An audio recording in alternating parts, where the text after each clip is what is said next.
जय श्री कृष्णा। राधे राधे दोस्तों। आज कार्तिक मास के कृष्ण पक्ष की अष्टमी तिथि है। इस वर्ष की सबसे बड़ी अष्टमी मानी जाती है और आज ही के दिन ओही अष्टमी का व्रत रखा जाता है।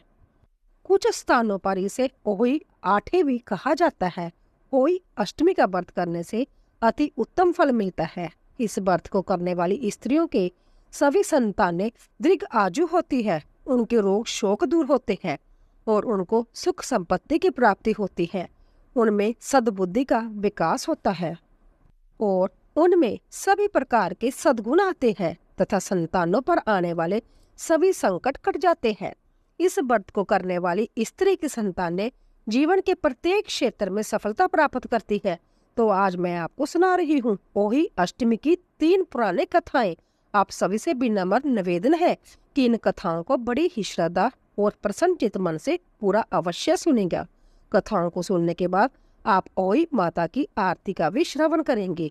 एक शाहूकार था जिसके 7 बेटे थे, 7 बहुएं थी और एक बेटी थी। दीपावली से पहले कार्तिक अष्टमी के दिन 7 बहुएं अपनी इकलौती ननंद के साथ जंगल में मिट्टी लेने के लिए गई। जहां से वह मिट्टी खोद रही थी वहां पर स्याऊ से की मांद थी। मिट्टी खोदते समय ननंद के हाथ से सेई का बच्चा मर गया। तब स्याऊ माता बोली, तूने मेरे बच्चे को मारा है, इसीलिए मैं तेरी कोख को बांध दूंगी। तब ननंद ने अपनी 7 भाभियों से कहा कि मेरे बदले में तुम में से कोई अपनी कोख बंधा लो। 6 भाभियों ने अपनी कोख बंधवाने से इनकार कर दिया, लेकिन सबसे छोटी जाने की 7वीं भाभी सोचने लगी कि जय तो मेरी इकलौती ननंद है और अगर इसकी कोख बंध जाएगी तो इसका वैवाहिक जीवन कैसे कटेगा। लेकिन अगर मैं अपनी कोख बंधा लूंगी तो कोई परेशानी नहीं आएगी, क्योंकि मेरी जो 6 जेठानी है उनकी संतान होने से वंश तो चलता ही रहेगा। ऐसा सोचकर सबसे छोटी भाभी ने ननंद के बदले में अपनी कोख बंधवा ली। अब तो उस छोटी बहू के जो भी बच्चा होता वह पैदा होने के 7वें दिन ही मर जाता। इससे दुखी होकर उसने एक ब्राह्मण को बुलाया और उनसे पूछा कि क्या इस समस्या का कोई समाधान है। तब ब्राह्मण ने बताया कि काली गाय स्याऊ माता की सहेली है, इसीलिए तुम काली गाय की सेवा किया करो। तुम्हारी सेवा से प्रसन्न होकर जब काली गाय तुमसे वरदान मांगने को कहे तो तुम कहना कि हे गाय माता, तुम अपनी सहेली से कहकर मेरी कोख खुलवा दो। फिर जब तुम्हारी कोख खुल जाएगी तुम्हारा बच्चा जीवित रहेगा। बहू ने वैसा ही करने का निश्चय किया। इसके बाद से वह छोटी बहू प्रातःकाल ही उठकर चुपचाप काली गाय के नीचे सफाई आदि कराती और चारा पानी रखाती। जब कई दिनों तक ऐसा ही चलता रहा तो एक दिन गाय ने सोचा कि आजकल कौन मेरी सेवा कर रहा है, सो अब मैं देखूंगी। ऐसा सोचकर अगले दिन गाय सुबह खूब तड़के ही उठ गई और देखती है कि वह छोटी बहू उसकी सेवा कर रही है। गाय माता ने प्रसन्न होकर कहा कि हे बेटी, तुझे किस चीज की इच्छा है। तब छोटी बहू ने कहा, हे गाय माता, स्याऊ माता तुम्हारी सहेली है और उसने मेरी कोख बांध रखी है। तुम उनसे कहकर मेरी कोख को खुलवा दो। गाय माता ने कहा, ठीक है बेटी, ऐसा ही होगा। अब तो गाय माता उस छोटी बहू को साथ में लेकर अपनी सहेली से मिलने के लिए चली गई, लेकिन स्याऊ माता 7 समुद्र के पार रहती थी। रास्ते में कड़ी धूप पड़ रही थी, सो वह दोनों एक पेड़ के नीचे बैठ गई। उस पेड़ पर गरुड़ पंछी का बच्चा बैठा था। थोड़ी देर में एक सांप आया और उस बच्चे को डसने लगा। तब उस छोटी बहू ने सांप को मारकर मिट्टी के नीचे दबा दिया और उसके बच्चों को बचा लिया। थोड़ी देर में उस बच्चे की माता गरुड़नी आई तो वहां पर खून पड़ा हुआ देखकर उस छोटी बहू को चोंच मारने लगी। तब बहू ने कहा, मैंने तेरे बच्चे को नहीं मारा है, बल्कि एक सांप तेरे बच्चे को डसने के लिए जहां आया था, मैंने तो उस सांप को मारकर तेरे बच्चे की रक्षा की है। तब उस गरुड़नी ने कहा कि मैं तुमसे बहुत खुश हूँ, बोलो तुम क्या चाहती हो। बहू बोली कि 7 समुद्र पार स्याऊ माता रहती है, तुम हमें उसके पास पहुंचा दो। तब गरुड़नी ने उन दोनों को अपनी पीठ पर बिठा लिया और तेज गति से उड़कर उन्हें स्याऊ माता के पास पहुंचाई। स्याऊ माता उन्हें देखकर बोली, आओ बहन, बहुत दिनों बाद आई हो। फिर कहने लगी कि मेरे सिर में जुएं पड़ गई है, उन्हें निकाल दो। तब उस बहू ने सिलाई से सारी जुएं निकाल दी। इस पर स्याऊ माता खुश होकर बोली कि तूने मेरे सिर में बहुत सिलाई डाली है, इसीलिए तेरे 7 बेटे और बहू होंगे। तब उस छोटी बहू ने कहा कि मेरे तो एक भी बेटा नहीं है, तो फिर 7 बेटे कहाँ से होंगे। इस पर स्याऊ माता बोली कि वचन दिया है, यदि वचन से फिरूं तो धोबी के कुंड पर कंकरित हूँ। तब बहू ने कहा, मेरी कोख तो तुम्हारे पास में बंधी पड़ी है। यह सुन स्याऊ माता बोली कि तूने मुझे ठग लिया है। वैसे तो मैं तेरी कोख नहीं खोलती, लेकिन अब खोलनी पड़ेगी। जा, तुझे अपने घर पर 7 बेटे और 7 बहुएं मिलेंगी। तेरा घर परिवार सदा सुखी रहेगा। तो घर जाकर ओजमन करियो, 7 ओही बनाकर 7 कढ़ाई करियो। इससे तेरी संतान सदा सुखी रहेगी और तरक्की करेगी। फिर छोटी बहू स्याऊ माता को प्रणाम करके गाय माता के साथ में वापिस आ गई। अपने घर पहुंचकर उसने देखा कि उसके 7 बेटे और 7 बहुएं बैठी हुई है। यह देखकर वह बहुत खुश हुई और 7 ओही बनाई। फिर 7 प्रकार की कढ़ाई करके उजमन किया। रात के समय जेठानियां कहने लगी कि जल्दी से पूजा कर लो। यदि छोटी बहू ने हमें पूजा करते हुए देख लिया तो वह अपने बच्चों को याद करके रोने लगेगी। फिर थोड़ी देर बाद उन्होंने अपने बच्चों से कहा कि अपनी चाची के घर पर देख कर आओ कि आज वह अभी तक रोई क्यों नहीं है। बच्चों ने जाकर देखा और लौटकर बताया कि चाची घर तो खूब उजमन हो रहा है। यह सुनकर सभी जेठानियां दौड़ी दौड़ी उसके घर गई और पूछने लगी कि तूने अपनी कोख कैसे छुड़वाई और तेरे इतने बेटे बहू कैसे हुए। तब छोटी बहू ने बताया कि उस समय तुमने तो अपनी कोख बंधाई नहीं थी, सो मैंने अपनी कोख बंधवा ली थी। तब मैंने गाय माता की सेवा की और उनके कहने से स्याऊ माता ने मेरी कोख खोल दी। उनके आशीर्वाद से ही मेरे इतने बेटे बहू हुए हैं। हे स्याऊ माता, आपने बहू को जैसा फल दिया वैसा ही सबको देना। आपने जिस प्रकार से बहू की कोख खोली उसी प्रकार से हमारी भी खोलना। इस कथा को कहने वाले और सुनने वालों की कोख खोलना, सारे परिवार की कोख खोलना, हम सबकी संतानों को स्वबुद्धि देना, हमारी संतान को सभी प्रकार की विद्या और धन प्रदान करना, हमारी संतान को सुख समृद्धि प्रदान करना। बोलिए स्याऊ माता की जय और उनके भक्तों की जय। अब आइए दोस्तों, श्रवण करते हैं ओही अष्टमी की दूसरी कथा, जिसे सुनने मात्र से संतान को लंबी आयु प्राप्त होती है। बहुत समय पहले एक नगर में चंद्रवान नामक शाहूकार रहता था। उसकी पत्नी चंद्रिका बहुत सुंदर, सर्वगुण संपन्न, सती साध्वी, चरित्रवान तथा बुद्धिमान थी। उसके कई पुत्र पुत्रियां हुए, परंतु वह सभी बाल्यावस्था में ही परलोक सिधार चुके थे। दोनों पति पत्नी संतान जीवित न रहने से व्यथित रहते थे। वे दोनों प्रतिदिन मन में सोचते कि हमारे मर जाने के बाद इस धन संपदा को कौन संभालेगा। एक बार उन दोनों ने निश्चय किया कि वनवास लेकर शेष जीवन प्रभु भक्ति में व्यतीत करेंगे। इस प्रकार वे दोनों अपना घर बार त्याग कर वन की ओर चल दिए। रास्ते में जब थक जाते तो रुक कर थोड़ा विश्राम कर लेते और फिर चल पड़ते। इस प्रकार धीरे धीरे वह बद्रिका आश्रम के निकट शीतल कुंड में जा पहुंचे। वहां पहुंचकर दोनों ने निराहार रहकर प्राण त्यागने का निश्चय कर लिया। इस प्रकार निराहार व निर्जल रहते हुए उन्हें 7 दिन हो गए तो आकाशवाणी हुई कि तुम दोनों प्राणी अपने प्राण मत त्यागो। यह सब दुख तुम्हें तुम्हारे पूर्व पापों के कारण भोगना पड़ रहा है। यदि तुम्हारी पत्नी कार्तिक मास के कृष्ण पक्ष में आने वाली ओही अष्टमी को ओही माता का व्रत और पूजन करे तो ओही देवी प्रसन्न होकर साक्षात दर्शन देगी। तुम उन्हें दीर्घ आयु पुत्रों का वरदान मांग लेना। व्रत के दिन तुम राधा कुंड में स्नान करना। फिर चंद्रिका ने आकाशवाणी के बताए अनुसार विधि विधान से ओही अष्टमी को ओही माता का व्रत और पूजन अर्चन किया और फिर राधा कुंड में स्नान किया। जब वे स्नान इत्यादि के बाद घर पहुंचे तो उस दंपत्ति को ओही माता ने साक्षात दर्शन देकर वर मांगने को कहा। शाहूकार दंपत्ति ने हाथ जोड़कर कहा, हे माता, हमारे बच्चे कम आयु में ही परलोक सिधार जाते हैं। आप हमें बच्चों की दीर्घायु का वरदान देने की कृपा करें।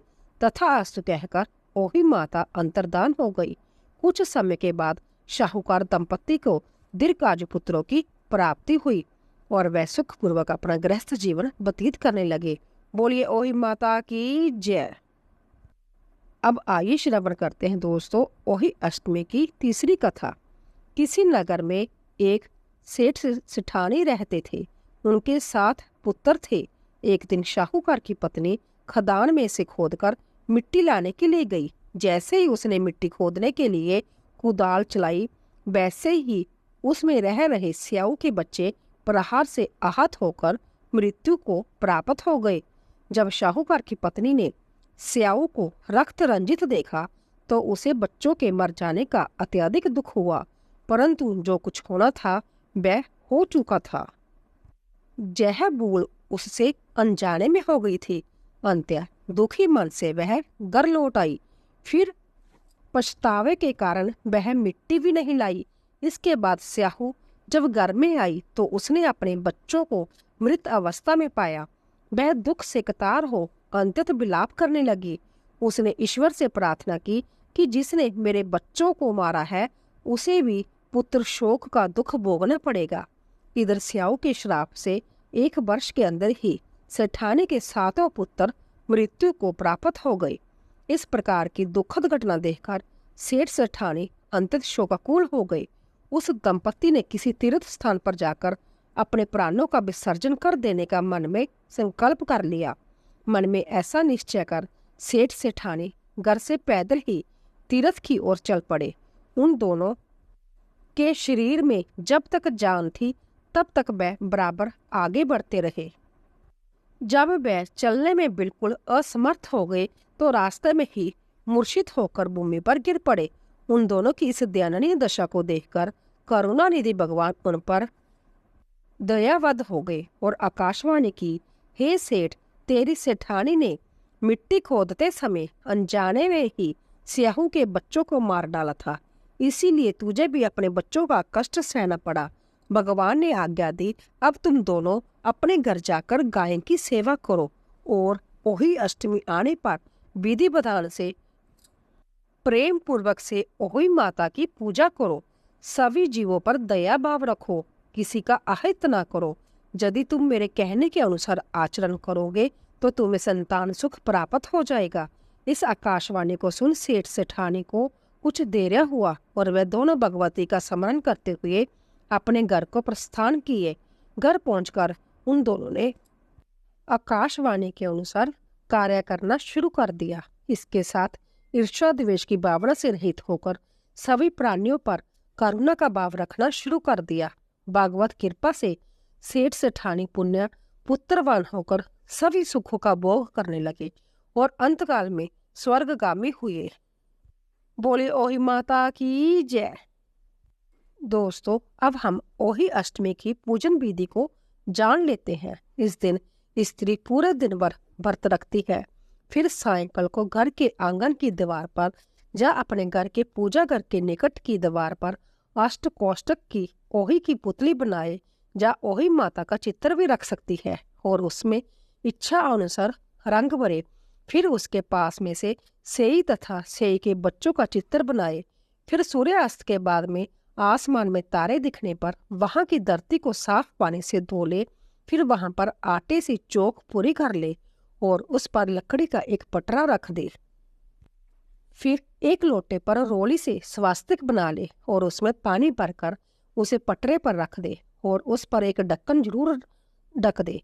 एक कटोरी में हलवा तथा श्रद्धा के अनुसार पहिए रखे। फिर रोली चावल हलवा आदि से ओही माता का पूजन करे। मौसम के अनुसार सब्जियां और फल भी रखे जा सकते हैं।